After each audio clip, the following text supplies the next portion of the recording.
A 10-year-old flying solo in the premium cabin. A seasoned flight attendant's warning. Watch your tone echoing like a threat. In one brutal moment, a single punch shatters more than a jaw. It fractures our faith in safety and kindness at 30,000 feet. What could drive a uniformed crew member to cross that line? How does a child muster the courage to speak truth to power when every adult around him freezes in shock? And who steps forward when the world seems determined to stay silent? On Flight 2287, a federal judge sat mere rows away, an unwitting witness to an act of violence that would ignite a father's resolve and unleash a reckoning that reverberates far beyond the cabin walls. As secrets of concealed complaints and buried policies come to light, one family's battle for justice becomes a fight for every child's right to fly without fear. Are you ready to discover how a quiet boy's voice tore through a culture of cover-ups? Hit like if you believe no child should ever be silenced. Share to spread the truth, and subscribe now so you don't miss a moment of this powerful story. The boarding line moved slowly, a crawling procession of luggage wheels and restless sighs. Flight 2207 to Denver had just opened its gate, and the overhead voice repeated the final boarding call with the usual sterile calm. But for one child standing near the gate, the noise of the airport felt like it came from another world. Micah Elson adjusted the strap on his backpack, the tag around his neck swinging with a soft jingle. In bold letters, the laminated card read, "Unaccompanied minor." The string was a little too long, so the tag bumped awkwardly against his ribs with every step. He didn't mind. It meant he had a seat. It meant he was flying. A Sky Nova attendant smiled stiffly and waved him through. "Right this way." "Honey," she said, then turned her eyes back to the sea of passengers behind him. Micah walked slowly down the jet bridge, his sneakers tapping softly against the rubber floor. He held his backpack in both arms, like a shield, careful not to bump anyone or drag his feet. His mother had told him, "Be polite, speak softly, and stay in your seat." "You got this, baby," she had whispered that morning while smoothing his collar. "And remember, kindness travels farther than any plane." He hadn't forgotten. When he stepped onto the aircraft, the cabin lights felt too bright, the air just a bit colder than expected. A flight attendant stood by the door, tall and rigid in posture, his name tag glinting under the overhead bulbs. Riker. Dean Riker. His eyes scanned the boarding group automatically, but when they landed on Micah, they narrowed just slightly. 3C, Micah said quietly, offering the small paper slip with both hands. Dean Riker didn't take the ticket. He just glanced at it, then nodded. "That's premium class," he muttered, almost like a warning. "I know, sir," Micah replied. "That's what they gave me at the counter." Dean said nothing more, only stepped aside. Micah made his way to the seat. 3C sat near the front, on the aisle, leather seat backs, wider armrests, and more space than he was used to. He placed his backpack carefully beneath the seat, double-checked the buckle, then pulled out a slim coloring book and a pack of markers his mom had packed. It wasn't something he'd normally take out in public, but it made the time pass. The plane continued boarding around him, heels clicking, suitcases grumbling, cabin noise rising. But Micah kept his head down. Occasionally, he smiled at a passenger who made eye contact. Most didn't. He watched the laminated in-flight menu tucked into the seat pocket ahead. His lips moved softly as he read, tracing the options like they were part of a treasure hunt. Under beverages, it listed coffee, tea, apple juice, and sparkling water. He circled apple juice silently in the air with his finger. That would be nice, familiar, sweet and cold, like at home. When the final boarding call was made, Dean passed through the aisle with forced efficiency, checking seatbelts and overhead bins. He stopped abruptly by 3C. "You need anything?" he asked flatly, not looking at Micah. Micah sat up straighter. "May I have apple juice?" "Please." Dean's face didn't move. "We're out." Micah blinked, then pointed gently to the menu in the seat pocket. "It says there's apple juice," he said quietly, more surprised than insistent. Dean's jaw tightened. "I said we're out." Micah looked down. "I'm sorry. I didn't mean to watch your tone," Dean snapped, the words landing heavier than necessary. Micah froze. His small fingers gripped the edge of his coloring book. He hadn't raised his voice, hadn't used the wrong words. His voice had been soft, measured. "I wasn't being rude," he whispered. Dean didn't move. Not yet. But something behind his eyes shifted. The muscles in his neck pulled taut. His stance turned deliberate, the kind of stillness before a storm. Row 3 felt quieter than it should have. A man across the aisle glanced up from a newspaper.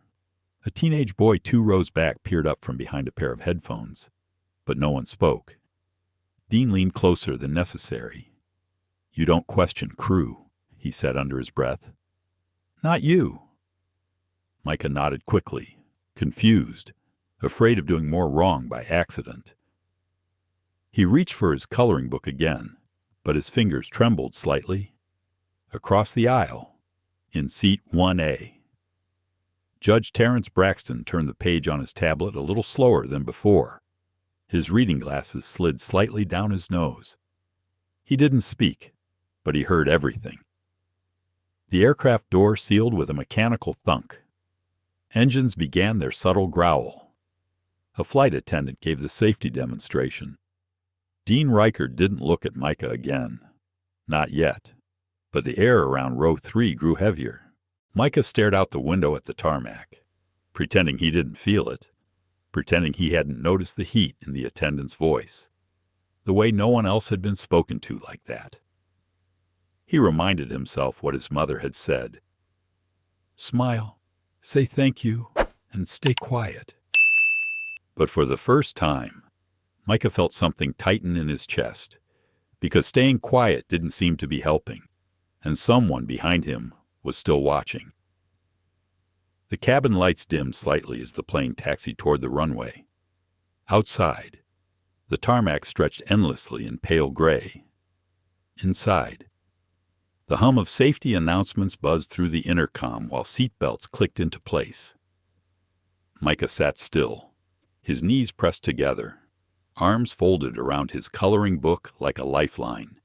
His hands were small, his posture neat, as if shrinking made him invisible. But even as he stared down, he could feel it. Dean Riker was still watching him. From the corner of his eye, Micah saw the flight attendant move slowly up the aisle, pausing briefly to speak to passengers, checking seatbelts. His smile seemed forced, mechanical. But when he reached Micah's row again, the look returned. There was no smile now, just something sharp and coiled. Micah's heart beat faster. He didn't know what he'd done wrong. He hadn't even spoken again. He didn't make eye contact. He had followed every rule his mother ever taught him. As Dean stepped beside him, the pressure in the air changed. It was like gravity thickened, making it harder to breathe. He crouched just slightly, bringing his face closer. "You think you're clever," he hissed quietly. Micah blinked. "No, sir," he said quickly. "You keep pushing it," Dean continued, voice low and tense. "Keep testing." "I'm not," Micah said, trying to steady his voice. "I didn't mean." And then it happened. It was fast. So fast that the world seemed to fold in on itself. Dean Riker's fist moved in a clean, brutal arc. The sound of knuckles cracking against bone filled the narrow cabin like a firecracker. Micah's head whipped sideways. His cheek slammed against the edge of the armrest with a sickening thud. Time stopped. There was no scream, no cry. Just a thin gasp as the air left his lungs and a stunned silence that fell over the cabin like a curtain. His coloring book slid to the floor. His silver unaccompanied minor tag swung once, then fell limp, the plastic clicking gently against the tray table. The entire front section of the plane froze. Micah didn't move. He couldn't. His mouth opened slightly, a thin line of blood slipping from the corner. His jaw already looked wrong, like it didn't belong to his face anymore. He made a small sound, not a cry, more like a broken whimper, almost apologetic. A woman 2 rows back clutched her chest. A man stood up halfway, eyes wide in disbelief. The teenage boy in 4C, Miles Chan, fumbled for his phone with trembling fingers and hit record, but none of them spoke. Not yet. Dean stood over Micah, chest rising, eyes blazing. He didn't look panicked. He looked satisfied. He got smart, Dean muttered, turning slightly toward the aisle. His voice raised just enough to justify himself. That kind of disrespect earns a lesson. A ripple of gasps moved through the cabin, across the aisle. A quiet shift happened in row 1A. Judge Terrence Braxton closed his tablet without a word. He placed it neatly into the seat pocket, smoothed the crease of his slacks, and stood up with a calm that didn't match the room's horror. He didn't rush. He stepped into the aisle as if he were preparing to give a speech, not confront an act of violence. Dean noticed him now. His eyes darted for just a second, a flicker of recognition crossing his face, though he quickly masked it. "You struck a child," Braxton said evenly. Dean's jaw tightened. "I warned him," he replied. "You didn't see what happened before. He got aggressive." He raised his voice. Braxton raised an eyebrow, unimpressed. "I was in seat 1A. I heard everything." Dean faltered for a beat. "Just one." The curtain at the front parted as a younger flight attendant peeked out. His eyes were wide, confused. His hand hovered over his radio, but didn't press it. Braxton turned to him. "Get medical. Tell the captain we need to return to gate immediately." The young man nodded and disappeared behind the curtain. Micah still hadn't moved. His head leaned awkwardly on the armrest. Blood soaked into the collar of his shirt and pooled along the edge of the seat. His fingers twitched once. Dean looked down at him, then at the gathering stares from passengers who were no longer pretending not to see. "I said he got smart," Dean repeated. He talked back. Braxton stepped forward. "And that, to you, justifies striking a 10-year-old. There was a pause, the kind of silence that shifts everything. Dean straightened his back. "You're twisting it," he barked. "He disrespected me. You are entrusted with care, not control," Braxton said, his voice still calm. "You have no authority to punish a child for speaking." A soft chime sounded as a call button was pressed somewhere, then another, and another. Micah stirred slightly, eyes fluttering. He tried to speak, but only managed a wet rasp. The second flight attendant returned. "Medical is meeting us at the gate," he announced shakily. Passengers began murmuring, some raising phones to film. One man held his camera low, capturing Dean's posture, Braxton's composure, and Micah's slumped figure. Dean noticed. His mouth curled. "Don't record me." He snapped. The man didn't lower the phone. Judge Braxton turned slightly to address the cabin. "Everyone, please remain calm and seated. Help is on the way." His voice carried a quiet authority that steadied the air. Even the captain's voice over the intercom sounded more composed when he confirmed the emergency return. Dean began to back away, slowly, inching toward the galley, Braxton followed him with his eyes. "What's your name?" he asked. Dean didn't answer. "I asked you a question," Braxton said again. After a long pause, Dean mumbled, "Riker. Dean Riker." Braxton gave a single nod. "Mr. Riker, you've just made a very serious mistake." The landing gear lowered with a thump as the plane approached the tarmac again. Outside the windows, emergency lights flashed blue and red in the fading afternoon light. Inside, passengers were still silent, but no longer paralyzed. They had seen, they had heard, and now they waited for what would happen next. The wheels of Flight 2287 screeched against the runway, jolting the cabin with a force that echoed deeper than mere turbulence. For a few suspended seconds, no one spoke. It was as if everyone on board had been holding their breath since the moment Micah Elson's head hit the armrest. Outside the windows, Sky Nova personnel in bright orange vests were already racing up the jet bridge. Red and blue emergency lights pulsed against the cabin walls, casting every passenger in rhythmic flashes of consequence. Judge Terrence Braxton remained standing in the aisle, unmoved. His stance was calm, but his eyes burned with clarity. He had seen the moment too many times in courtrooms across the country.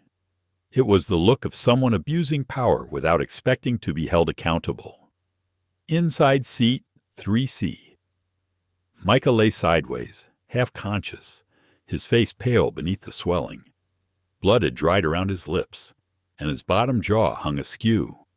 His hand twitched softly against his shirt, as if searching for something familiar to hold on to. When the cabin door finally opened, two paramedics entered swiftly. One carried a collapsible stretcher, the other a medical bag strapped to his back. They moved with the silence of professionals, speaking in clipped, precise words. "He's here," the younger flight attendant said quickly, pointing toward row 3. Micah didn't flinch as they approached. He didn't even blink. But when one of the medics knelt beside him and spoke in a low voice, he responded with the faintest nod. "Buddy, I need you to stay very still," the medic whispered, sliding a brace around Micah's neck with care. "Can you squeeze my hand if you understand?" A faint squeeze. Behind them, passengers leaned slightly in their seats, caught in a hush neither dramatic nor performative, just human. One woman began quietly crying. A man near the back muttered, "What the hell is wrong with this airline?" Dean Riker stood near the galley, arms crossed. His eyes darted between the passengers and the judge, calculating. His posture had shifted from arrogant to defensive, but he still clung to a script in his head. The gate supervisor stepped on board, clipboard in hand. She approached Dean first. "What happened?" she asked in a low voice. Dean didn't hesitate. "The kid startled me," he said, gesturing toward Micah. "Got too close. Swung his hand, hit the tray. I reacted. It was instinct, not intentional." The supervisor raised an eyebrow. "You hit him in the face." Dean bristled. "I defended myself." "You weren't here." It escalated quickly. Before she could respond, Judge Braxton stepped forward. "I'd like to speak on record," he said calmly. The supervisor turned, surprised. "And you are?" He extended a card without flinching. "Judge Terrence Braxton, 5th Circuit Court." The clipboard nearly slipped from her hands as she took the card. "You were a passenger?" she asked, already knowing the answer. "I was seated in 1A. Braxton replied. "I witnessed the entire exchange. There was no aggression from the boy, no raised voice, no physical threat. Just a quiet child who politely asked for juice." The supervisor didn't speak. She simply nodded and motioned for the security team waiting by the jet bridge. As the stretcher was wheeled off the plane, Micah's body looked impossibly small against the canvas frame. A thin hospital blanket was draped over him, but one arm slipped out as they turned a corner. His fingers curled slightly in the air, then dropped. A hush followed him out of the aircraft. When the paramedics passed through the terminal doors, flashes erupted from the far end of the hallway. A news crew had arrived. Someone had leaked it. Maybe a ground employee. Maybe a medical technician who saw the name on the manifest and recognized Braxton. Either way, the silence was over. Back on the plane, the supervisor faced Dean again. "You're going to need to come with us to the security office. Please don't speak to anyone else until you've given your statement." Dean hesitated. His eyes swept the cabin, landing for just a second on the teenager in 4C, who now held his phone close to his chest like a secret weapon. "I didn't do anything wrong," Dean muttered. "That's not up to you anymore," Braxton said without raising his voice. Dean was escorted down the aisle by 2 airport officers. He didn't fight, but his clenched fists and hunched shoulders told the story loud enough. When he reached the forward door, he turned one last time, eyes landing on Judge Braxton. "You people don't know what it's like up here," he snapped. Braxton raised a brow. "I do," he said. "I just never mistook my position for permission." The cabin door shut behind Dean with a thud. The remaining passengers sat still, as if unsure whether the world outside had changed enough to let them walk off. Braxton turned to the flight attendant still standing by the galley. "Make sure everyone is offered the chance to submit a written statement. Ask the captain to document the log, including timestamps." The young man nodded quickly. Passengers began gathering their things. Some moved toward the aisle slowly. Others looked as if they were walking through fog. Braxton waited until the cabin was nearly empty before retrieving his coat from the overhead bin. He glanced once toward seat 3C. The coloring book still lay on the floor, a red marker half uncapped beside it. He crouched, picked it up, and tucked it gently into the seat pocket. It felt strange to leave it there, but maybe it would matter later. Outside the terminal, Caleb Elson was already on his way. He had received the call from Skynova's emergency line only 30 minutes earlier. The message had been clinical. "There's been an incident. Your son has been injured. Paramedics are transporting him to Skyland General." They didn't say anything about bruises, or broken bones, or blood. They didn't say anything about fists. Caleb drove through red lights without remembering doing it. His hands gripped the steering wheel so tightly that the leather left an imprint across his palms. He wasn't screaming. He wasn't crying. He was calculating. He hadn't spoken to Micah that morning. Just a text. "You're going to do great. Be brave. I'll call when you land." He hadn't even called before boarding his meeting. He just trusted the system to get his boy safely to Denver. Now that trust was shattering, and when Caleb Elson's trust shattered, it didn't fall quietly. Inside the airport lounge, Judge Braxton made a final phone call before leaving. His voice was low but firm. "I'll need to submit a formal incident report. Yes, immediately. Video may exist. I'm working on securing it." Then he added something quieter. "This one matters. You need to be ready." The operator on the other end didn't ask why. Braxton rarely called unless it mattered. He placed his phone back in his coat pocket and walked toward the sliding doors, the echo of Micah's silence still vibrating in his chest.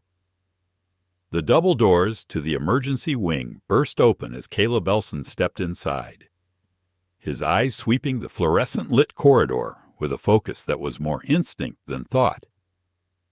He didn't pause at the front desk. His voice, when he spoke, was calm but carried the weight of something coiled tight beneath the surface. My son, Micah Elson. He was just brought in. I'm his father." The nurse behind the counter tapped rapidly at her keyboard. Her eyes flicked up for only a second before she pointed down the hallway. "Room 2B, trauma observation." Caleb didn't thank her. He didn't blink. He was already walking. Each step echoed in the corridor. The smell of antiseptic clung to the walls, and muffled voices filtered through drawn curtains. As he turned the corner into 2B, his breath caught. Micah lay motionless beneath a pale hospital sheet, the IV taped to his arm gently pulsing with fluid. A stabilizing wrap encased his jaw. Swelling had turned one side of his face into a distorted landscape of purple and red. There were small cuts along his temple, dried blood near his ear, and a bruise blooming beneath one eye. Caleb stopped cold.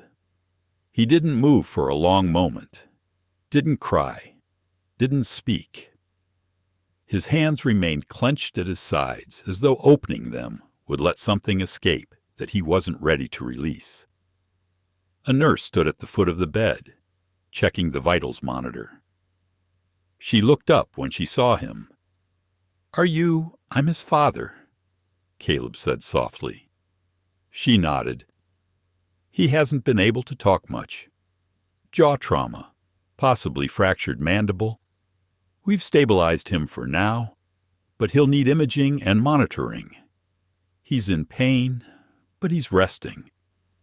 Caleb walked slowly to the edge of the bed and lowered himself into the chair beside it. His movements were deliberate, as if performed underwater. He took Micah's hand in both of his and just held it there. The boy's fingers curled slightly in response, and Caleb exhaled for the first time in what felt like hours. A whisper of sound escaped from the bed, a soft wheeze. Caleb leaned in. "Daddy," Micah whispered. It barely reached above the pulse of the monitor. "I'm here," Caleb replied. "I've got you." Micah's hand trembled. "I didn't do anything wrong," he said. And then his face contorted not in pain, but in something worse. Fear. Guilt. "I know," Caleb said gently. "You don't have to explain. I know. Micah." His voice remained steady, but something inside him cracked. The door opened quietly behind them.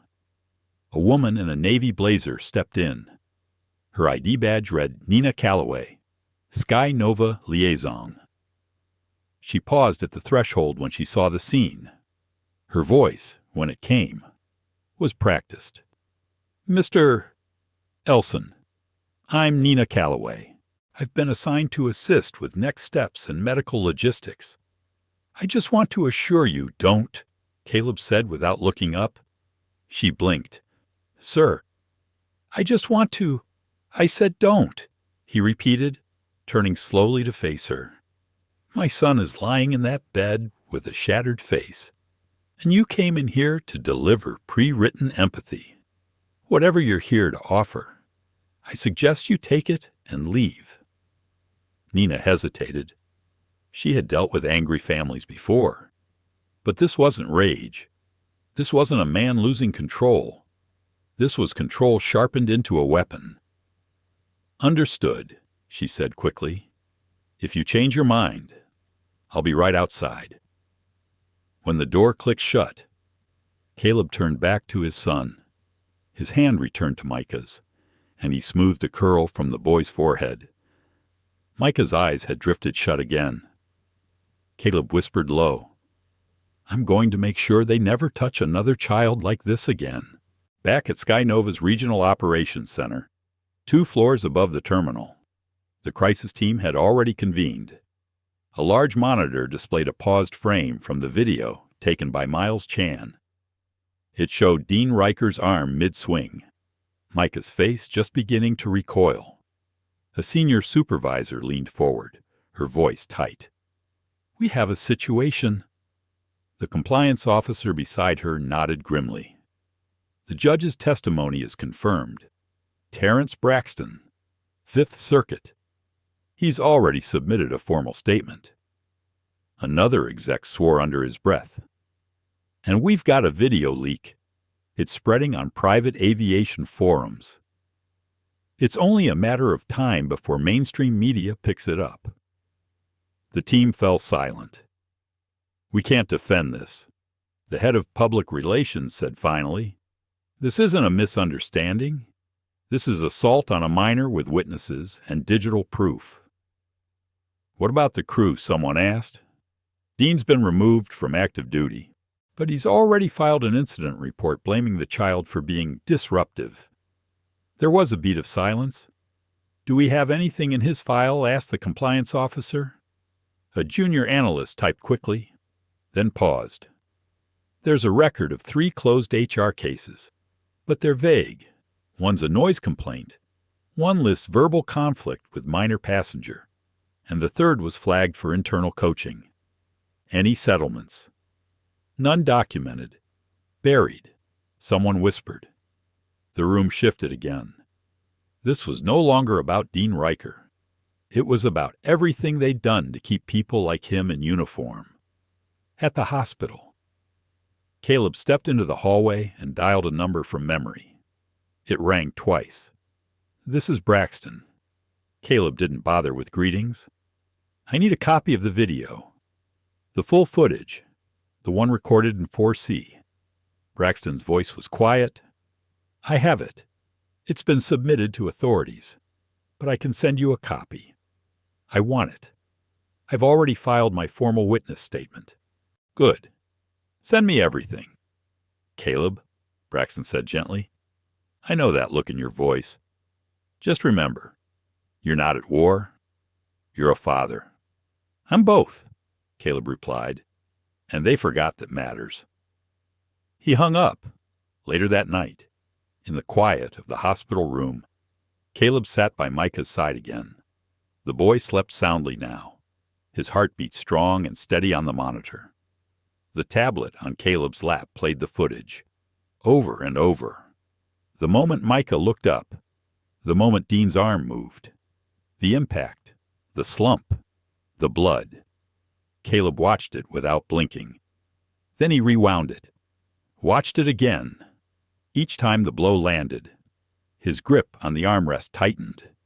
He didn't scream. He didn't curse. He simply studied. Because Caleb Elson had spent years as a defense strategist. He knew how institutions moved, how they buried evidence beneath bureaucracy, how they waited for silence to protect their image. But now they'd hit the wrong boy. And worse, they had done it while a federal judge was watching. The light in Micah's hospital room flickered softly as the night deepened, its glow casting a halo around his sleeping form. The monitors beeped at steady intervals, offering a rhythm that pulsed through the room like a heartbeat. Caleb hadn't moved in over an hour. He sat upright, hands clasped in front of his mouth, elbows resting on his knees. His eyes were trained on his son's bruised face, but his mind was 1,000 miles away, not in distance, but in time. He remembered the last time he'd seen that look, a crooked jaw, a child too afraid to speak. It wasn't Micah then. It had been himself. Caleb was 8 when a teacher had grabbed him by the collar in the hallway and shoved him against a row of lockers for talking back. He hadn't raised his voice.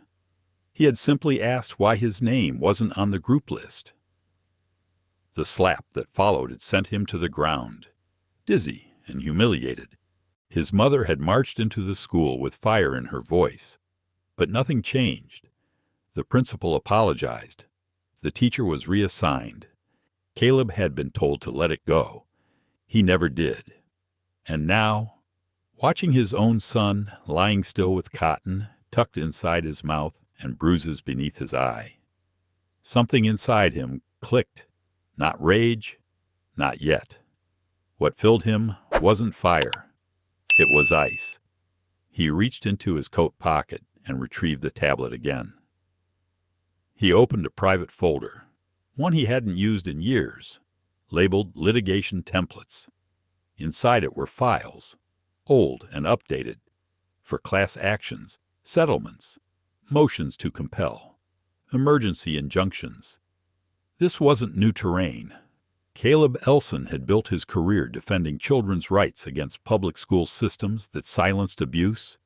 He had sued cities, cracked policy boards, and won precedent-setting cases.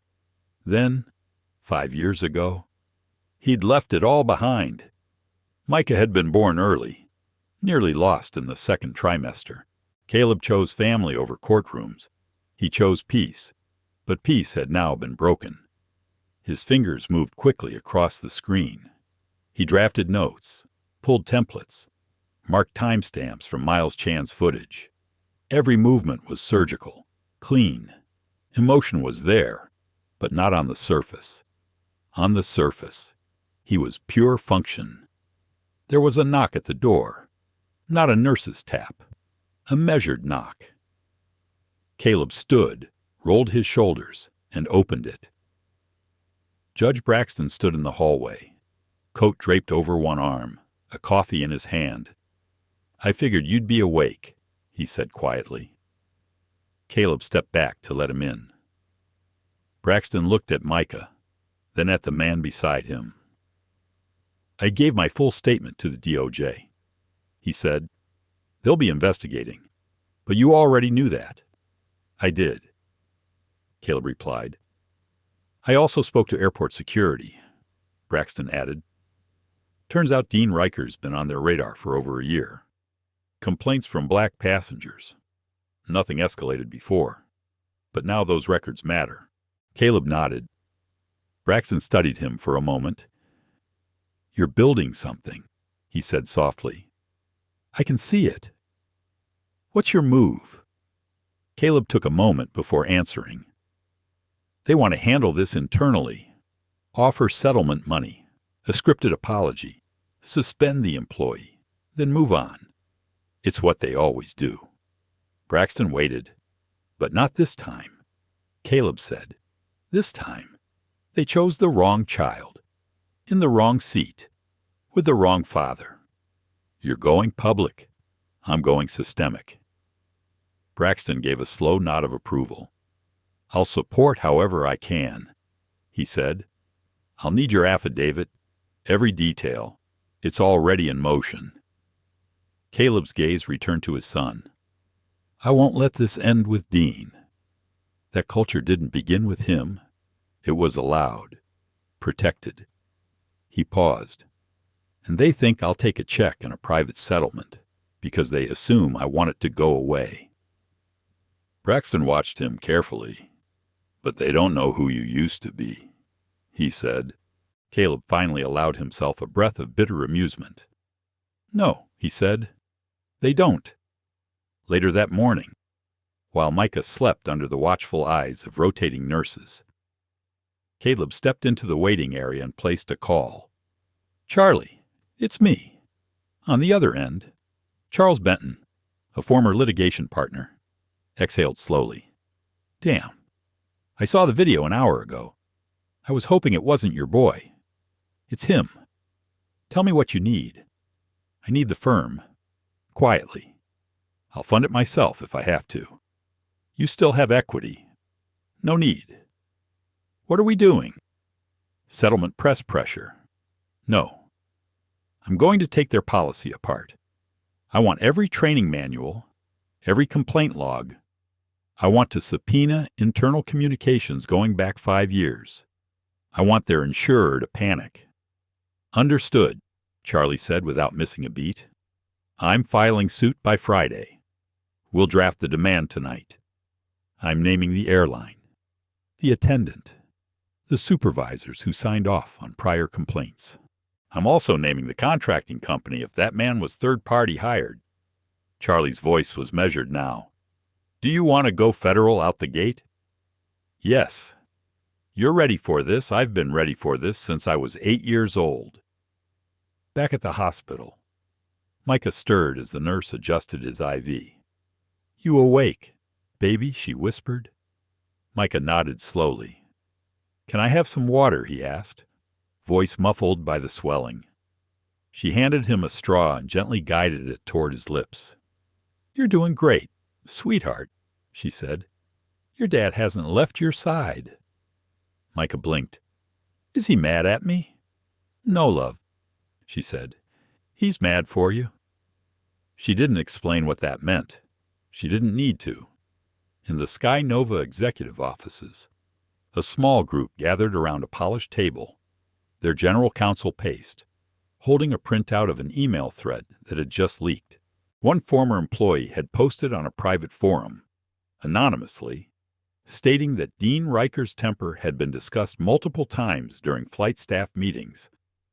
That same employee was allegedly told not to make waves if she wanted to keep her job. "We're exposed," the attorney said bluntly. "This is no longer about one man. This is cultural." Another executive, older, leaned back in his chair. "So what are you suggesting?" The attorney dropped the file on the table. "We may be dealing with a class action. If Elson sues, he'll find more." "You think he'll go that far?" The attorney didn't answer. Instead, he turned to the PR rep in the corner. "Find out everything about him. Caleb Elson. Yes. Professional history, legal background, family, anything we can use to negotiate." She left the room without a word. What she didn't know yet was that there wouldn't be much to use. Caleb had spent years building a life of silence, of peace. But now that silence had been pierced, and what came next wouldn't be loud. It would be unstoppable.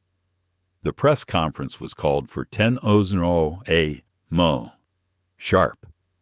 Sky Nova executives stood behind a long white table draped in the airline signature blue. There were flowers at either end, water bottles arranged neatly. A large monitor behind them displayed the company's logo, clean and unblemished. But the room was tense. Reporters lined the front rows, notepads ready, phones recording. News vans clustered outside the terminal. Cameramen stood shoulder to shoulder. Everyone was waiting, not for clarity, but for the moment something would crack. At the center of the table sat CEO Renata Kessler. Her dark navy blazer was immaculate. Her expression was polished, composed, but her eyes betrayed it. They held the look of someone cornered. Beside her sat three others: legal counsel Marcus Dyer, Chief Operations Officer Teresa Valen, and PR Director Jonah Flanley. Each of them had rehearsed the statement at least 10 times that morning. Still, none of them looked ready. The microphone clicked on. Jonah leaned forward. "Good morning. Thank you all for coming on short notice. We're here today to address the tragic incident involving a minor passenger on Flight 2287.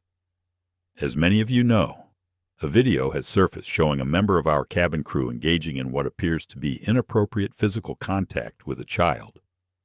We take this matter extremely seriously."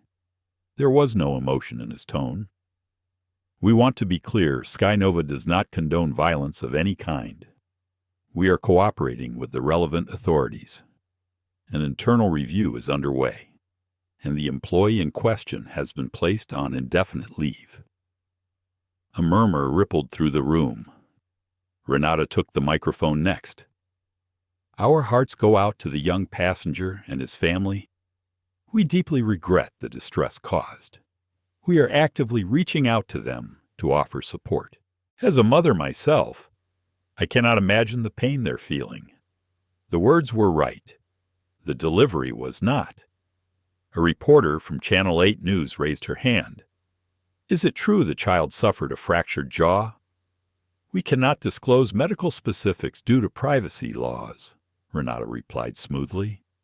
"But you've seen the video." "Yes. It clearly shows the attendant striking the boy." Jonah leaned in. "We are aware of the footage. We do not yet have the full context of the altercation." Another voice called out. "The boy was 10 years old. What context justifies a grown man punching a child?" This time, Marcus Dyer spoke. "We're not justifying anything. We're asking for a full investigation before drawing conclusions. You're asking the public to wait," another reporter challenged, but the public already watched it happen. A silence fell. In that silence, Caleb Elson watched from Micah's hospital room, a tablet balanced on his lap. Micah was awake now, head propped on a pillow, his jaw supported with bandages. He couldn't speak, but he watched too, and he understood enough. The apology wasn't for him. It was for them, the company, to limit liability, to protect image, to buy time. Caleb's phone vibrated. A message from Charlie. "They're dodging accountability. We're releasing the footage with statement. Upload in 10 minutes. Caleb responded with one word. "Do it." Back in the press room, Renata tried to pivot. "We are launching an internal equity audit. We will also be introducing new training modules designed to prevent bias, encourage de-escalation, and build stronger empathy within our crews. We hope this tragedy becomes a moment of growth, not division." Jonah smiled faintly, as if that were the ending line, but a hand shot up again. "Have you spoken with Judge Terrence Braxton?" The room stilled. Renata hesitated. "We are aware of his presence on the flight. Have you read his statement?" "We are reviewing all witness testimony as part of the process." At that exact moment, phones across the room began to buzz. One, then two, then dozens. Twitter feeds refreshed. News apps pushed alerts. Headlines popped across screens. "Breaking father of assaulted child releases." Full video and legal statement. Federal judge confirms. There was no provocation. Dean Riker had prior complaints buried by Sky Nova management. A reporter read the statement aloud into her mic. "Caleb Elson, legal strategist and father of the victim, declares full legal action against Sky Nova Airlines. He accuses the company of enabling systemic negligence and protecting repeat offenders within its flight staff ranks." The oxygen left the room. Renata stiffened. Jonah's phone began ringing on the table. He ignored it. Marcus Dyer leaned toward her. "Do not respond. Close the conference." But it was too late. The microphones were still live, and the questions were already flooding. Did Sky Nova suppress prior complaints? Will the CEO resign? Are you offering financial settlements in exchange for silence? Why is the judge's statement not part of your official review? Are you planning to contact the Elson family directly or just issue more rehearsed apologies? Renata stood slowly. That concludes today's statement. We will not be taking further questions at this time. She stepped back, her face rigid, and turned toward the side exit. Security ushered her team through quickly, leaving behind only the logo on the screen and a room full of questions without answers. At the hospital, Caleb turned the tablet screen toward Micah. You see that Micah nodded slowly. "They ran," Caleb said. "They tried to spin the story. But the truth is louder." Micah blinked once, then again. Caleb leaned closer. "I'm not just doing this for you," he whispered. "I'm doing it for every kid who sat in that seat before you, everyone who was silenced. We're done being quiet." In a studio across town, a CNN anchor picked up the story. In breaking news, Sky Nova Airlines is under fire after a failed press conference attempting to address the violent assault of a 10-year-old black boy aboard Flight 0287. The child's father, a former legal powerhouse, has just gone public with damning evidence and a sweeping legal threat. Federal Judge Terrence Braxton, an eyewitness, has submitted formal testimony corroborating the boy's innocence. This story is escalating rapidly. Back at Sky Nova headquarters, chaos had replaced choreography. Legal phones rang off the hook. PR staff scrambled to contain viral hashtags. Screens flashed live reactions from passengers who had been on the flight. One woman, her voice shaking, spoke directly into the camera. "I watched that child sit there quietly. I watched him get hit and not even scream. I'm a mother. I'll never forget that sound." Her voice broke. He just wanted apple juice. At the heart of it all. Micah sat in his hospital bed, a little boy with bruises on his face and silence in his throat. But beyond the swelling and bandages, something new flickered in his eyes. Not fear, not confusion. It was understanding. The world had seen him now, and his father, his quiet, relentless father, wasn't done. Morning light crept through the half-closed blinds in Caleb Elson's temporary office at Skyland General Hospital. The space was cramped, just a small desk, a rolling chair, and a whiteboard cluttered with case notes and timelines. On the desk lay 2 tablets flashing the same viral footage of Flight 2287. Micah's face, swollen and bruised, stared back at him. Caleb stretched, rubbed his temples, and glanced at the whiteboard. There was a single word scrawled in red systemic. He tapped a folder labeled Sky Nova Internal and opened an encrypted email. It was from Harlan Boyd, a name he recognized, but barely. Boyd had been a flight attendant on the same route 2 years earlier. He'd quietly left the industry after complaining about unspecified incidents and refusing to sign non-disclosure agreements.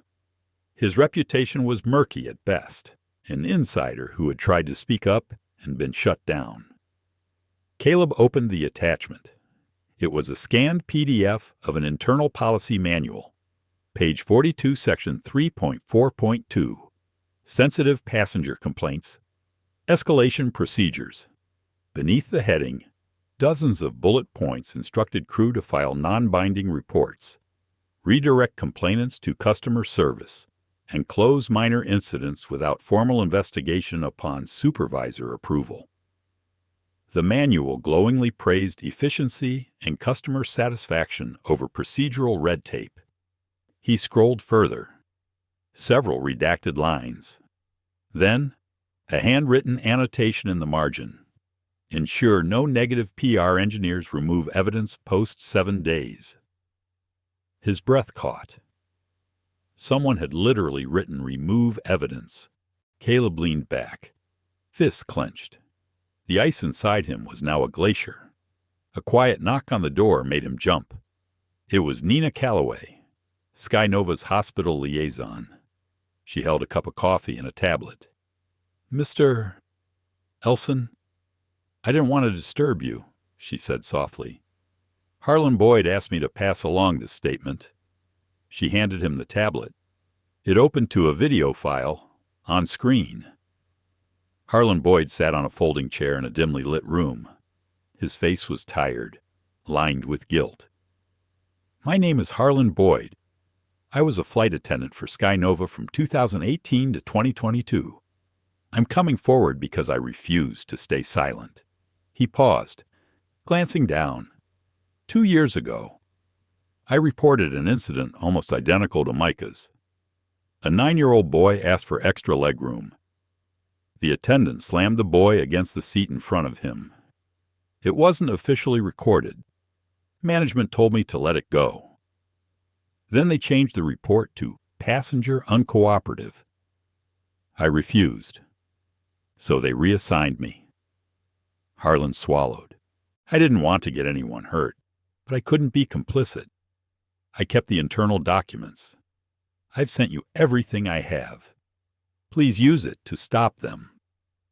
Caleb felt his chest tighten. He glanced at Nina. "Thank you," he said quietly. "This helps." She offered him the coffee. He shook his head. "I'll call you when I need more." She left, and the door clicked shut. Caleb tapped his phone. He dialed Charlie Benton. "Charlie, I have the policy manual." "Got it." Charlie's voice crackled through. "This is worse than we thought." Caleb recited the annotation. Remove evidence. Yeah, Charlie said, obvious anger in his tone. That's criminal. They're shredding records on purpose. Caleb leaned over the desk. I want to know who signed off on these procedures. And I want every prior complaint that followed this protocol. Charlie confirmed. I'll get subpoenas ready. We'll need to depose managers and procurement heads. If they can't justify destroying records, it's obstruction of justice. Caleb ended the call. He closed the policy manual and picked up the whiteboard marker. Request all complaint logs. 2015-2024. He wrote in bold letters, underlining it twice. Just then, his phone buzzed again. Judge Braxton, a video call. He answered. Braxton appeared, wearing a dark suit and pale blue shirt. Even on video, his eyes were calm, focused. I saw the policy documents, Braxton said. That margin note, that's a confession. I'm going to bring it straight to the House subcommittee, Caleb said. Braxton nodded. I've already arranged for them to convene. You'll have a platform, but you'll need more than hearsay. I have Harlan Boyd's testimony and the judge's personal eyewitness statement. Caleb managed a half smile. We'll build the timeline around those points. They agreed to meet at the federal building the next day. Caleb ended the call and exhaled. The glacier was starting to move. Later that afternoon, a soft ping announced a new email. From Miles Chan. The teen had managed to upload the full 4C footage to a secure server. Caleb opened it and watched. It was longer than the widely circulated clip, almost a full minute. It showed Micah politely asking for juice again. Dean's glare, the warning words, then the punch.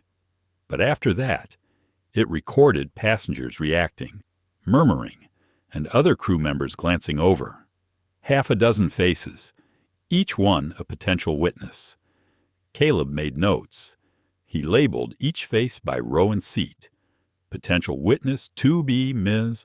Thompson, seatmate, and so on. Around 3 p.m. He gathered his things and left the hospital. The sky was clear but gray, with winter cold. He hopped into his car and drove to a small cafe near the federal building, a neutral spot where he and Braxton had arranged to meet. Inside, the cafe smelled of espresso and baked bread. A few lunchtime regulars sipped lattes while scrolling on tablets. He spotted Braxton at a corner table, tablet open, notes spread out, true to form. Braxton motioned him over with a slight nod. They ordered water. Words were minimal at first. They each reviewed their documents in silence. Braxton cleared his throat. The subcommittee will start with a hearing on Monday. We'll need opening statements and supporting exhibits by Friday. It's Thursday. Caleb set down his water. We had a tight window. Braxton pointed to the files. Policy manual, Harlan's statement, Miles's footage, and my testimony. You need a short dossier executive summary for each document and a list of witnesses to call.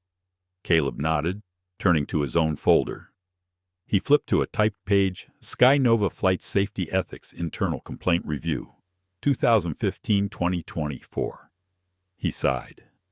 I've been parsing 5 years' worth of complaints. It's messy. Braxton raised an eyebrow. But patterns emerge. Yes, Caleb said. At least 12 incidents involving minors. 4 that match before Micah. All routed through subsection 3.4.2. All closed without formal inquiry. Names deleted or redacted. H.R. File notes say, resolved no misconduct. Braxton made a note. That will form the backbone of systemic negligence. Caleb sat back. For a moment, he let himself feel exhaustion. But then he flicked his eyes up. I want the CEO in the hearing. He said, in person. Braxton nodded. We'll request that. But more importantly, I'll open with the margin annotation. Break the room on day 1. Caleb allowed himself a small, grim smile. Powerful men called this breaking the room. He had experience. They finished their water, packed their folders, and left together. As they stepped onto the sidewalk, the wind sliced the cold straight through their coats. They walked in silence toward the federal building, a silent pair carrying the cold flame of justice up the marble steps. Inside, they passed security. ID badges scanned. No applause, no ceremony. Just another morning in government corridors. In the hearing room, chairs lined up on either side of a long table. Caleb and Braxton sat near the front, surrounded by reporters and staffers. A clerk called the room to order. They looked at each other, nodded. The clerk called their names. Caleb rose first. He turned to the panel of 5 subcommittee members. "My name is Caleb Elson," he said, voice calm but resonant. "I stand before you today not only as the father of a 10-year-old who was assaulted in plain sight, but as someone who has spent his life defending the vulnerable. What I will present are not allegations grounded in conjecture, but documented evidence captured in policy manuals, corroborated by internal witnesses, and witnessed firsthand by a federal judge. This is not just about one man's violent moment. It is about an entire system designed to protect repeat offenders." At that moment, the glacier melted, and the flood began. Sunlight filtered through the tall windows of the federal courthouse as people began to fill the gallery. Oh, the atmosphere was electric. Cameras clicked, murmurs passed, and court staff guided latecomers to seats. Inside the courtroom, rows of polished oak benches faced the raised bench where Judge Wilton Stokes presided. He wore a crisp black robe and regarded the packed room with a solemn gaze. At the front, Caleb Elson sat to the right of the prosecutor's table. His folder lay open, crisp exhibit labels visible. Exhibit A Policy Manual, Exhibit B Harlan Boyd Witness Statement, Exhibit C Miles Chan Video Footage. He felt the weight of every page as reassurance. Beside him sat Judge Terrence Braxton. He wore a suit rather than his judicial robes. His presence alone sent a ripple through the courtroom. Behind them, Harlan Boyd and Miles Chan waited quietly. On the left, Dean Riker sat stiffly. His attorney, Grant Marrero, whispered something in his ear. They looked uncomfortable under the glare of attention. The clerk called the court to order. Judge Stokes rapped his gavel once. Silence enveloped the room. The prosecutor, Amelia Holbrook, rose. She held a tablet in her hand. Her calm voice carried to every corner.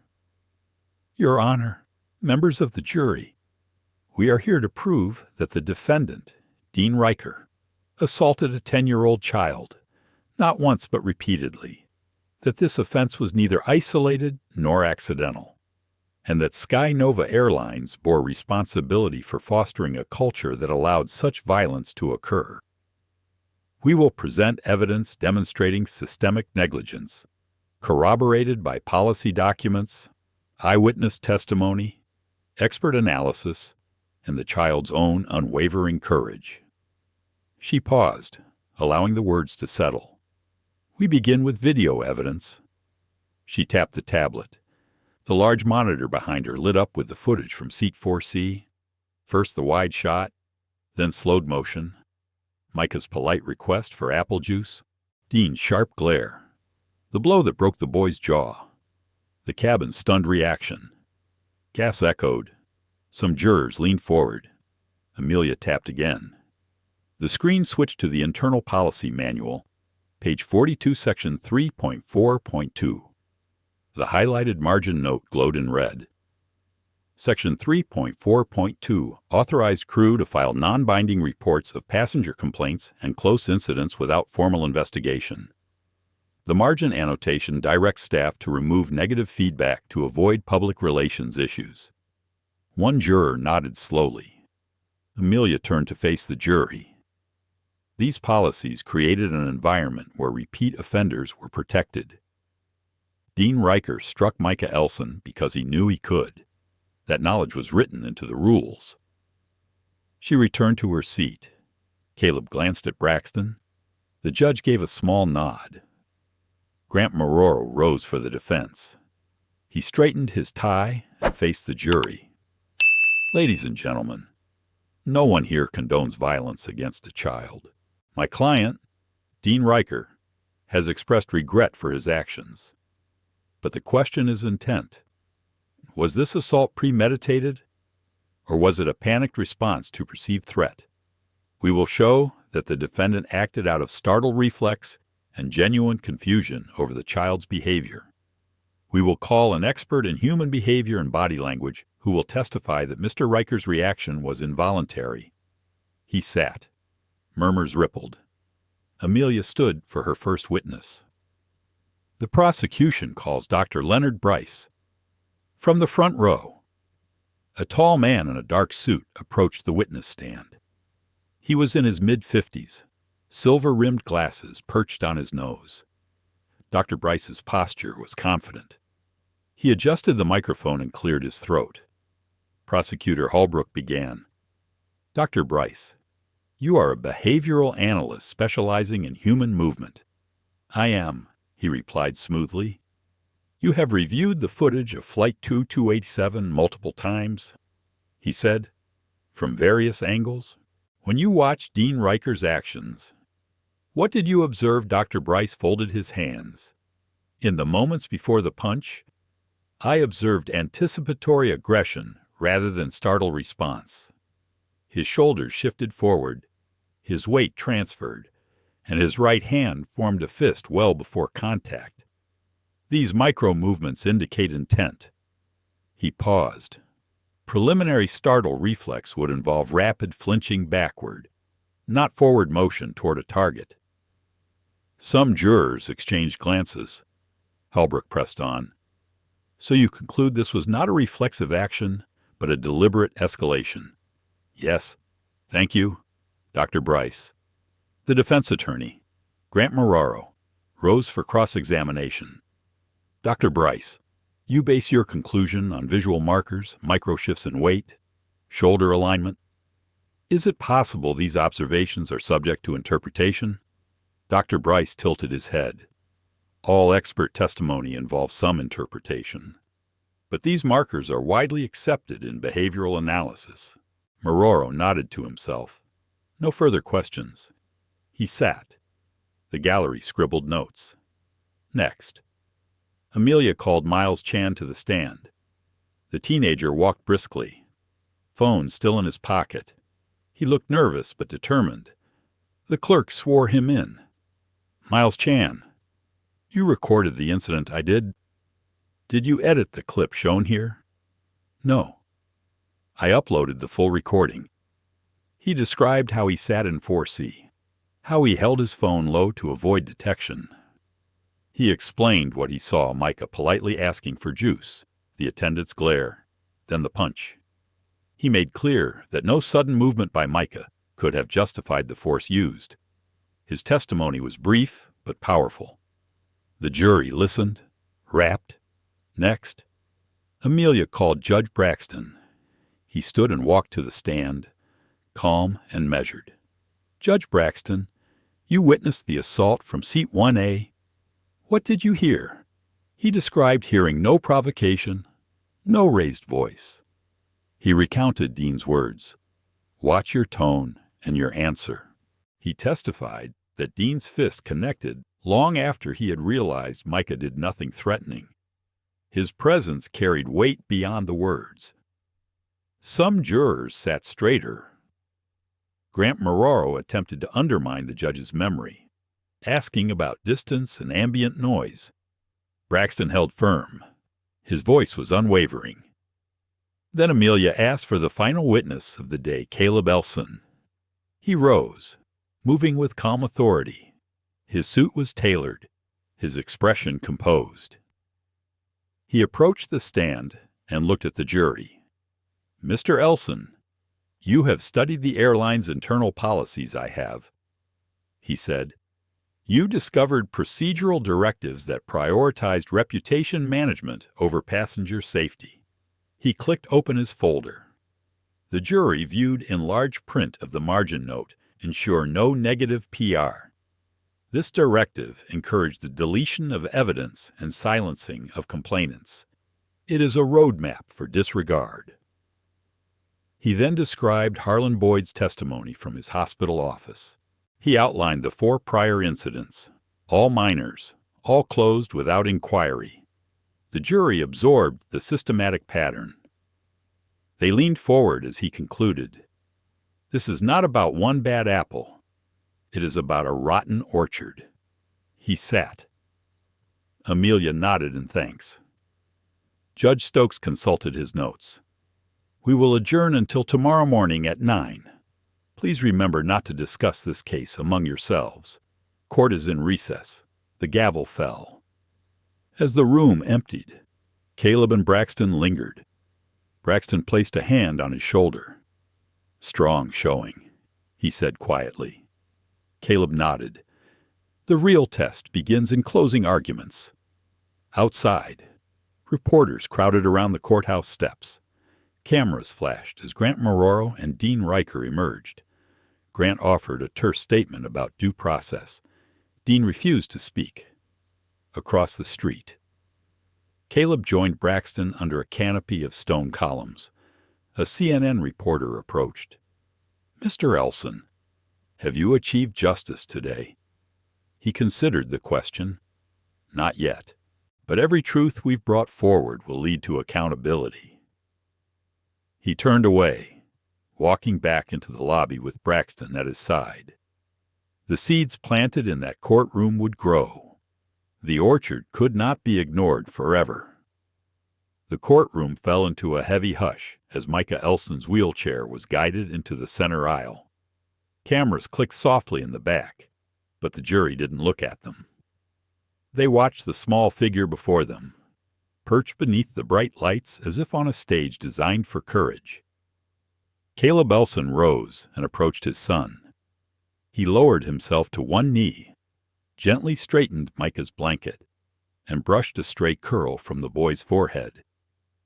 The swelling had reduced slightly, but the bandages still framed Micah's jaw in stark white. He gave his father a small nod.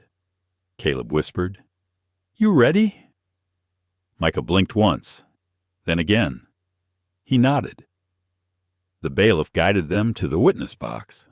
The wood steps looked tall from Micah's small perspective. He gripped the railing with one hand and the bailiff's outstretched arm with the other. Each step brought him closer to dozens of eyes, but he kept his gaze fixed on the prosecutor, Amelia Halbrook. Amelia's voice dropped to a gentle tone. "I'll ask you 3 questions, Micah. If you need to stop, just let me know." Okay, Micah nodded again. First question. Did you touch or try to touch Dean Riker before he hit you? Micah's gaze flickered to his father and back. No. His voice was soft but clear. Second question. Did you say anything threatening to him? Micah hesitated longer this time. His jaw flexed against the bandages. He opened his mouth. No. Amelia offered a comforting nod. Third question. What did Dean Riker say right before he punched you? Micah drew a breath. He looked at the gallery, then at the jury. The courtroom waited. He took his time. He blinked once. Then he spoke. Let's see you talk now. Silence settled like a blanket. Even the judge paused, pen mid-air over his notes. Micah's small words rang like a verdict, the power imbalance exposed in a child's phrase. Caleb's chest tightened. He felt tears but blinked them away. He glanced at Judge Braxton seated a few rows behind him. Braxton's eyes glimmered with respect and something fiercer, like pride. Grant Marrero rose from the defense table. Face pale. Objection, Your Honor. That question was leading. The judge tapped his gavel once no. It was not sustained. The objection fell flat. Amelia returned to her seat, and Micah nodded to the bailiff. He climbed down the steps with steady determination. He didn't rush. His chin lifted slightly as he passed his father. Caleb placed a hand on his shoulder and gave him a small smile. Back at the prosecutor's table, Amelia stood again and addressed the jury. With that testimony you have heard directly from the victim himself. The defendant's own words confirm the injury was intentional, not accidental. These simple words from a child demonstrate the brutality of the act. The system may have allowed it, but his voice ended it here. The defense attorney, Grant Marrero, rose to begin his cross, but paused mid-step. Instead of addressing the jury, he simply watched Micah return to Caleb's side. The image caused a stir among a few spectators. He cleared his throat and said no further questions, but his attempt at composure wavered. The courtroom murmured as everyone realized the tone had shifted irreversibly. Micah had spoken truth to power. His voice had shattered the last facade. When court adjourned for lunch, jurors filed out with serious expressions. Reporters leaned over each other to get comments. One camera focused on Micah being helped into his wheelchair by Caleb. The father's hand rested protectively on his son's back. In that protective gesture was a promise that transcended legal arguments. A young reporter from the front row approached Caleb. "Mr. Elson, can you share how you're feeling after hearing your son testify?" Caleb paused, considered the question, then replied, "Justice isn't just a word for us today. It's a reality that children like Micah deserve to see." He looked down at his son, who clutched a small action figure in his lap. Then, and only then, can we say our work is done. Micah watched, but didn't answer. He focused on the toy, turning it slowly in his hand. Despite his injuries, his eyes held quiet fire, as if every word he'd spoken was now fuel. Back in the courtroom for afternoon session, the first witness was the defense's body language expert, Dr. Leonard Bryce.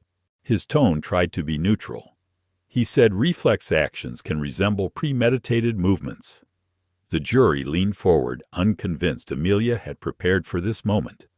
She interjected, "With all due respect, Dr. Bryce, the slow, deliberate nature of those movements indicates calculated aggression, not reflex." The jury exchanged glances. Next, the defense tried to call a character witness, another flight attendant, to attest to Dean Riker's kindness over the years. But when Sky Nova HR attempted to locate someone willing, the hallway outside the court filled with the hush of refusal. Every former colleague declined or cited confidentiality. A handful had been quietly informed they couldn't testify under company policy.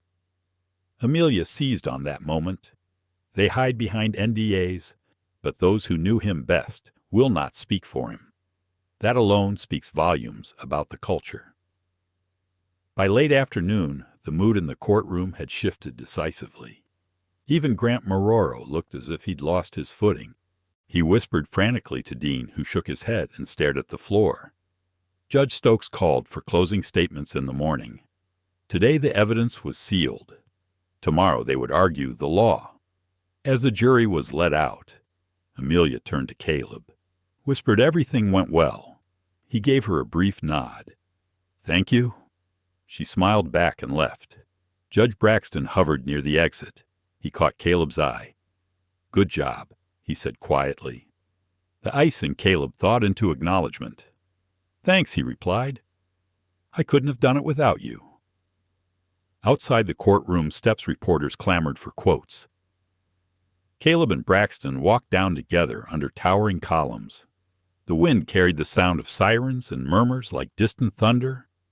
A photographer snapped a photo of the two men. In it, the boy's father and the federal judge walked side by side, one a strategist fueled by quiet rage, the other a guardian of justice whose witness had turned the tide. Micah would watch that photo someday. He would see a moment when the system began to bend under truth. Morning light seeped through the tall windows of the courtroom as jurors filed back to their seats. An expectant hush fell. Today the verdict would arrive. But before that, a final flurry of witness testimony and argument would seal Dean Riker's fate. At the front, Dean sat at the defense table, shoulders slumped. His once pristine uniform now seemed a costume he no longer inhabited. Grant Marrero hovered beside him, whispering rapid encouragements that went unheeded. Prosecutor Amelia Halbrook stood to call her final witness, Harlan Boyd. The former flight attendant entered the stand with slow steps. His posture was weary but resolute. He glanced at Dean before speaking. The clerk swore him in, and Boyd began. I spent 4 years working with Dean Riker on various SkyNova flights. I observed his pattern. He berated passengers for minor issues. He yelled at an elderly man once over seating confusion. He was reported for shoving a special needs child in 2019. I filed a formal complaint which was never investigated. Then I was asked to sign a non-disclosure or face termination.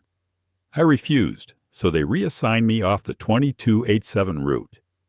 I kept copies of those requests and responses, which I've provided here. He handed over a stack of emails between him and SkyNova Human Resources. The chain included language urging him to delete the correspondence or risk disciplinary action. Jurors examined the printed exhibits. Amelia guided them. What does this document prove? Mr. Boyd, it shows the company knowingly covered up incidents that management prioritized reputation over passenger safety. Thank you. She turned to the jury.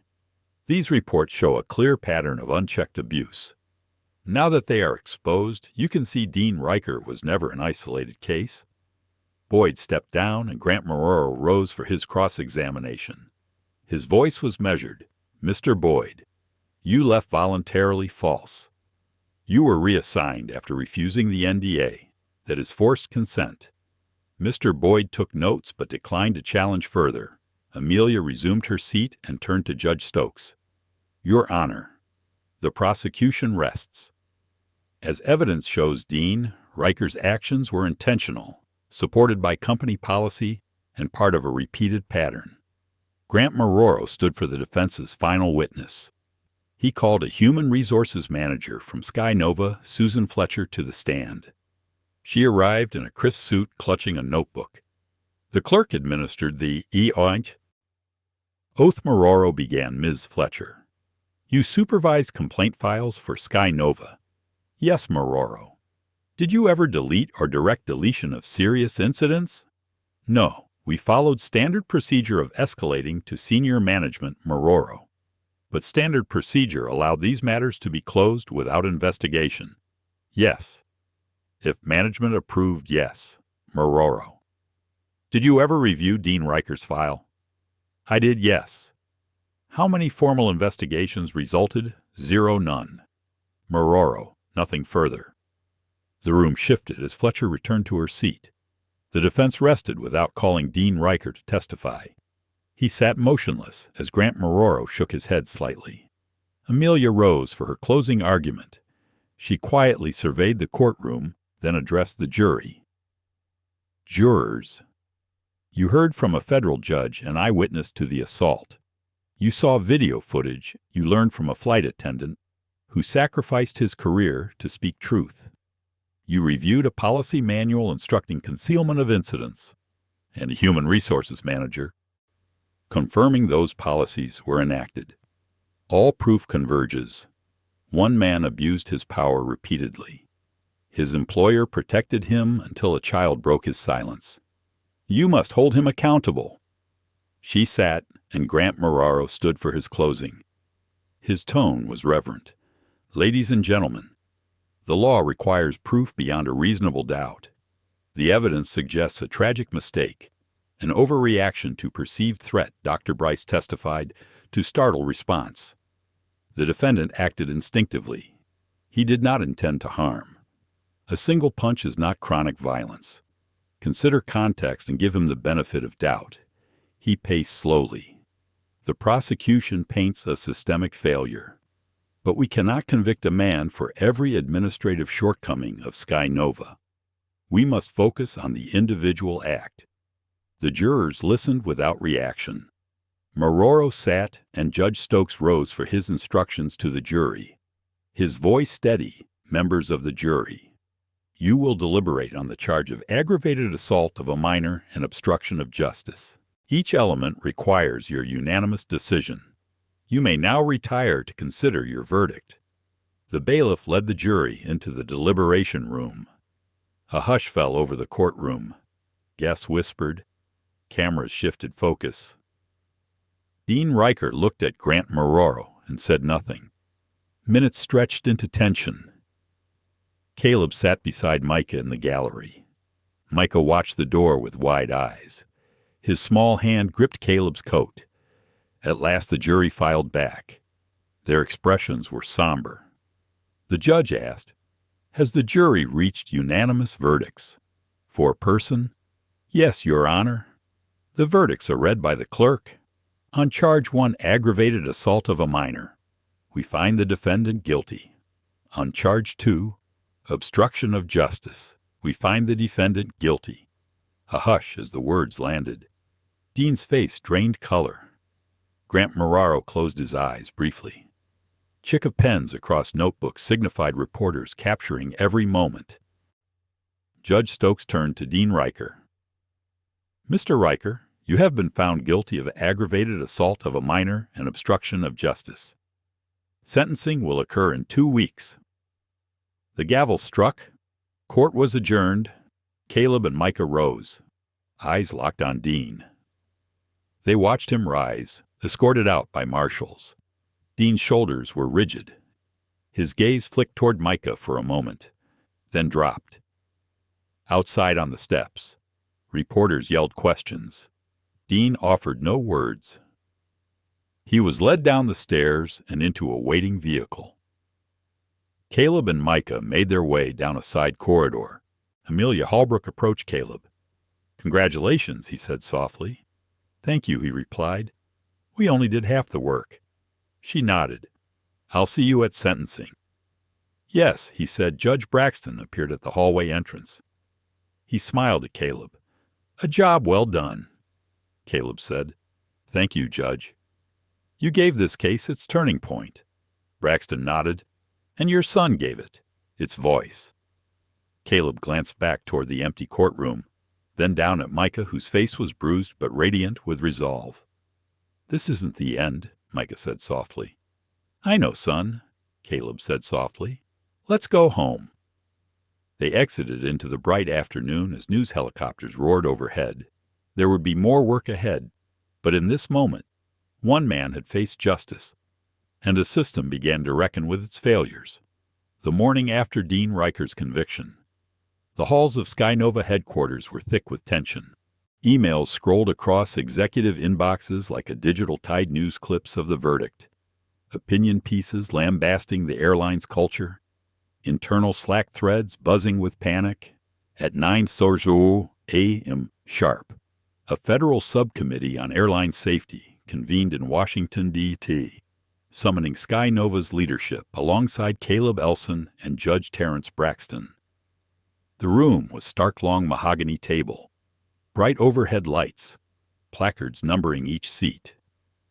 Subcommittee Chair Representative Linda Morales presided, her gaze disciplined and unflinching. Around her sat senators, representatives, and staff, tensely studying binders labeled Sky Nova documents. Caleb Elson and Judge Braxton took their places at the witness table alongside General Counsel Marcus Dyer and CEO Renata Kessler. Caleb remained calm, expression neutral, eyes focused on Morales. Braxton sat beside him, suit impeccable, hands folded. "Ladies and gentlemen," Morales began, "we are here to examine the systemic failures that led to a violent assault on a minor aboard a commercial flight. We have evidence showing cover-up policies that protected repeat offenders. We will hear testimony, review documents, and determine whether federal oversight is necessary." She turned to Caleb. Mr. Elson, as the lead plaintiff in a federal case against Skynova, can you summarize your findings? Caleb stood and approached the lectern, pulling a folder marked Exhibit D Policy Cover-Up. His voice was measured and unwavering. Thank you, Representative. Over the past week, we submitted documentation showing Skynova's Section 3.4.2 policy instructed crew to file non-binding reports for sensitive complaints, then remove them after 7 days to protect company image. We presented margin annotations explicitly directing evidence destruction. We brought forward testimony from Harlan Boyd, a former flight attendant who refused non-disclosure and retained internal emails proving that incidents involving minors were routinely closed without investigation. We showcased video evidence from Miles Chan proving an unprovoked assault. We had a federal judge, Judge Terrence Braxton, testify under oath as an eyewitness. These combined show that the violence was not a single aberration, but the predictable outcome of a corporate culture built on concealment and negligence. He returned to his seat. The committee members scribbled notes. Morales nodded and addressed Braxton.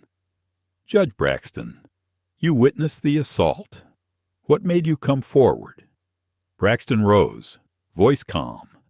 I believed in the sanctity of the law and the vulnerability of children. When I realized an unarmed 10-year-old was assaulted with zero provocation, I could not remain silent. My testimony confirms a failure of oversight within Skynova's system.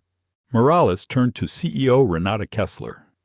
Ms. Kessler, how do you respond to these allegations of cover-up? Kessler's posture stiffened. She took a breath.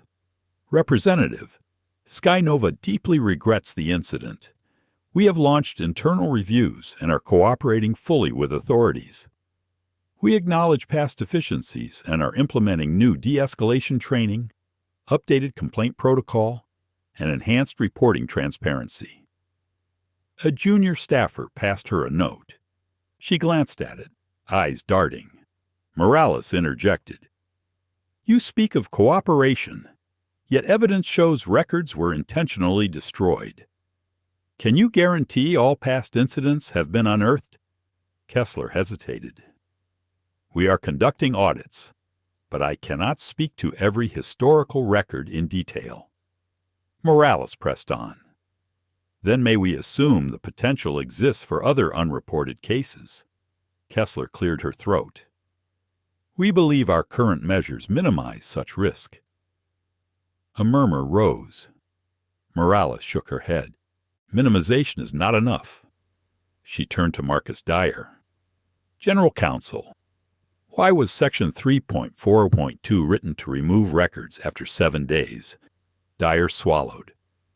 The policy was intended to streamline complaint management, prevent frivolous claims from clogging the system, and focus resources on serious incidents. But serious incidents were erased. Morales countered. That policy is self-defeating. Dyer offered no reply. Congressman Thomas Reed leaned forward. Mr. Elson, you recommend federal oversight. What form should that take? Caleb approached the lectern again. I propose an independent aviation safety commission with binding authority to audit complaint records, enforce transparent reporting of minor and major incidents alike, and impose penalties for deliberate record destruction. This would ensure airlines can no longer conceal systemic misconduct. Morales nodded, then addressed the room. We will draft legislation accordingly, but I want a commitment from Skynova now. Will you support an independent audit of your entire complaint database? Kessler stiffened, then gave a small nod. Yes, on the condition of confidentiality agreements to protect privacy. Not good enough, Morales said firmly. We need public accountability. Several members of the subcommittee leaned in. Kessler swallowed but did not retract. Reed spoke next. Judge Braxton, do you believe existing FAA oversight could have prevented this? Braxton considered.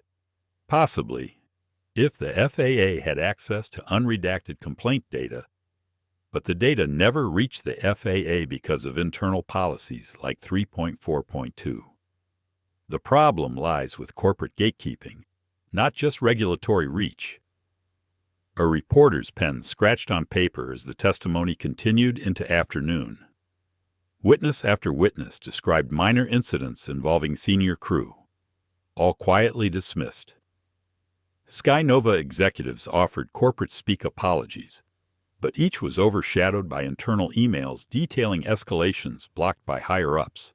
By late afternoon, the committee staff prepared a preliminary recommendation: nationwide mandatory reporting of all passenger complaints to a federal database, severe penalties for record tampering, and routine audits. As the hearing adjourned, Morales addressed SkyNova directly. This committee will introduce legislation. SkyNova is expected to comply or face penalties. The room emptied in a flurry of paper shuffling. Caleb and Braxton rose to leave. Kessler and Dyer lingered, their expressions a mixture of relief and resignation. Outside, cameras flashed. Reporters shouted questions.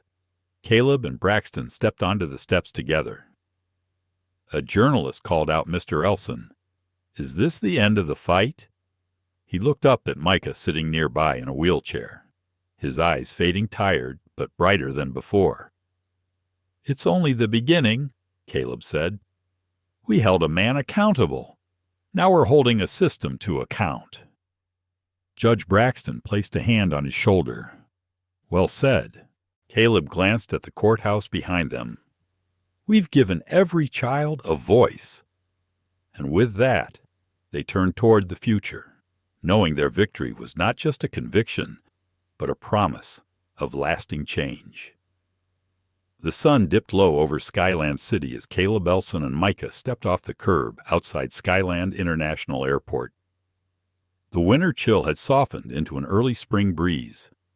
A newly built structure gleamed beside the terminal, the Micah Elson Safe Passages Lounge. Its glass facade curved like an open embrace. Above the entrance, bold letters spelled out the name and enduring promise to every child who flew alone. Micah stared up at the sign. His jaw still ached. The bandages gone, but the faint scar tracing from ear to chin. He rubbed the side of his face, a small smile tugging at the corner of his mouth. For the first time since that flight, he felt more than relief. He felt hope. Caleb reached over and gently took his son's hand. "Are you ready?" he asked. Micah nodded. "Let's go in." Inside, the lounge was warm and quiet. Soft pastel walls were painted with murals of birds taking flight and children exploring distant lands. Plush armchairs formed cozy clusters, and low bookshelves held stories donated by families whose lives had been touched by the Safe Passages initiative. A play area featured building blocks and puzzles, and soft music played from concealed speakers. A young attendant in a blue polo approached them with a welcoming smile. "Welcome to the Micah Elson Safe Passages Lounge. We're so honored you're here today." Caleb returned the smile. "Thank you. It's a beautiful space." The attendant nodded. "Would you like a tour, or would you prefer to settle in?" Micah tugged on his father's sleeve. "Can we see the library?" They followed the attendant to the bookshelf. Micah's fingers traced the spines of the books. Each bore a small sticker donated by the Micah Elson Initiative. He selected a picture book about a little bird learning to fly. He pressed it to his chest, then looked up at the attendant. "Thank you." The attendant's eyes shone. "It's on us." Caleb watched his son find a seat by the window and begin to read. Other children trickled in, some clutching teddy bears, others clutching passports or boarding tags. Parents waved goodbye and left, trusting their children to the safe space. Some of the adults paused at the entrance to thank Caleb and the attendant before hurrying back to the terminal. Outside, television cameras rolled as reporters set up for live segments. A crowd of well-wishers gathered for the ribbon-cutting ceremony that would follow shortly. The lounge had been 6 months in the making, born out of a grassroots campaign started by Caleb and local advocates. It was a model soon to be replicated in airports across the nation. Caleb stepped out into the mild breeze and surveyed the scene. He wore a dark coat, collar turned up against the wind, but his expression was open, reflective. Judge Terrence Braxton stood beside him, adjusting his tie. Behind them, Marcus Dyer and Renata Kessler emerged from the terminal, flanked by PR handlers and the occasional airport executive. Former officials who had fought the reforms now came to witness their effect. A platform had been set up beneath the curved awning. A podium stood center stage, adorned with the Safe Passages logo. Children queued behind the barrier, clutching crayons to color banners that read "Safe Skies for Kids" and "Thank You, Micah." Congresswoman Linda Morales arrived, greeted by applause. She wore a bright scarf and carried a folder labeled Federal Travel Safety Act. She approached Caleb, shook his hand warmly, and gave Micah a fist bump that made the boy giggle. Micah's laughter echoed across the plaza. For an instant, everyone paused their busy preparations to share that moment of pure joy. Caleb cleared his throat and stepped up to the podium. A hush fell. Camera zoomed in. His heart thumped, not with fear, but with purpose. He glanced down at Micah, then raised his eyes to the crowd. "Thank you all for coming," he began, voice steady but warm. "When this journey started, I never imagined standing here with my son smiling. I only knew the silence was not an option. That children deserve safe skies, not fear. That no apology or check could undo the harm done. They need protection. They need respect. They need a place like this lounge, a refuge." He paused, gazing at Micah, who watched from the front row alongside Judge Braxton and Congresswoman Morales. "Micah, this is your legacy," Caleb said softly. "Not because you were hurt, but because you spoke up, because you refused to be silent." Micah stood slowly, small and determined. He climbed onto a low stool next to his father and held out a small pair of golden scissors tied with a blue ribbon. Congresswoman Morales took the scissors and held them with Micah. "Ready?" she asked. Micah pumped his fist. "Ready." They cut the ribbon. Applause rippled through the crowd. Reporters shouted questions, some about the lounge, some about the Federal Travel Safety Act now moving through Congress. Cameras flashed as Caleb lifted Micah onto his shoulders. The boy grinned, eyes bright. Inside the lounge, families and staff embraced. Attendants offered refreshments. Children explored games and books. A sense of calm and safety permeated every corner.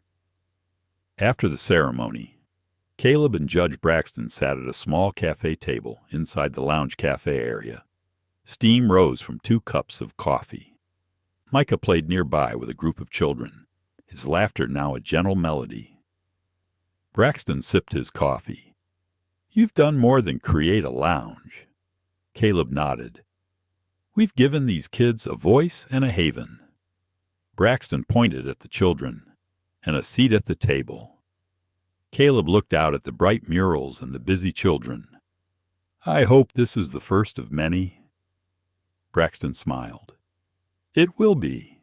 A soft knock announced the arrival of Charles Benton and Amelia Halbrook. They joined the table. Amelia opened her notebook. Congress passed the first hearing recommendations in record time. The Federal Travel Safety Act is on the Senate floor. She looked at Micah, then at Caleb. "All your work." Charlie tapped his phone. "Stock prices for Skynova have stabilized after the audit announcement. They're in compliance with the new rules." Caleb exhaled. This was never about the stock price. Amelia nodded. It was about people. They all watched as Micah led a small tour, showing younger children the building blocks. Each child wore a tiny tag saying, "Safe Passenger." He explained how to stack towers without letting them fall. They listened. Caleb felt tears prick his eyes. He cleared his throat. Micah walked over and climbed into Caleb's lap. He looked up at his father. "Can we read the bird story now?" Caleb smiled. "Of course." He retrieved the picture book from earlier. He and Micah curled into an armchair. Amelia, Charles, and Judge Braxton continued conversation. But Caleb and Micah entered their own world. Quiet pages turned. Birds soared across watercolor skies. Micah's small voice read simple words between breaths. When he finished, Micah closed the book and set it aside. He looked up at his father. "Thank you for speaking for me." Caleb hugged him gently. "Thank you for teaching me too." They sat together, the lounge bustling around them, a living testament to what can happen when one boy's voice breaks through fear and every adult answers the call. As the sun set over the terminal beyond the glass wall, the sky glowed pink and gold. Airplanes taxied by with lullaby roars. Children played safely. Wings of imagination unfurled. A new chapter had begun for Micah, for every child who flew alone, and for a system learning to bend toward compassion and accountability. We watched fear transform into fierce courage and silence evolve into systemic change. Micah's journey from a frightened, unaccompanied minor to the namesake of a national Safe Passages program reminds us that empathy can outshine prejudice, and compassion can shatter injustice. His father's relentless pursuit of accountability and Judge Braxton's unwavering integrity turned one violent punch into a catalyst for real reform. But this is just the beginning. Each of us carries the responsibility to protect the vulnerable, to speak out when we witness discrimination, and to demand better from the systems designed to safeguard us. If you've been moved by Micah's bravery, click like, share this video with friends, and subscribe to our channel for more stories that inspire change. Next up, we'll uncover how communities nationwide are rallying around the Safe Passages initiative and what you can do to help every child soar without fear. Stay with us with